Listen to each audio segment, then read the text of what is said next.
శ్రీమాత్రే నమః. ఈరోజు వీడియో స్త్రీలు అన్నం వండిన తర్వాత ఇలా చేస్తే అపార ఫలితము ఈ వీడియోలో చూద్దామండి. వీడియోలకు వెళ్ళిపోదాము.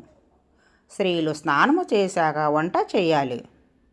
అన్నం ఉడికిన తర్వాత కిందికి దింపే ముందు ఈ చిన్న పని చేయాలి. ఈ విధంగా బియ్యం గింజలను అగ్నికి సమర్పించిన వల్ల మీ ఇంట్లో ధనధాన్యాలకు కొరత ఉండదు. ఉడికిన అన్నము కొంచెము తీసుకొని అందులో కాస్త నెయ్యి వేసి మండుతున్న అగ్నికి సమర్పించాలి. ఇలా చేస్తే అపార పుణ్యము, అలాగే యజ్ఞము చేసిన అంత ఫలితము ఇస్తుంది. ఎల్లప్పుడూ ధనము వస్తూనే ఉంటుంది. ధాన్యం కూడా సమృద్ధిగా లభిస్తుంది. శ్రీమాత్రే నమః. ఈరోజు స్త్రీలు అన్నం వండిన తర్వాత ఇలా చేస్తే అపార ఫలితం ఉంటుంది చూసాం కదండి. మన నెక్స్ట్ వీడియోలో కలుసుకుందాం. వీడియో నచ్చితే లైక్ చేయండి, షేర్ చేయండి, సబ్స్క్రైబ్ చేయండి. Thank you.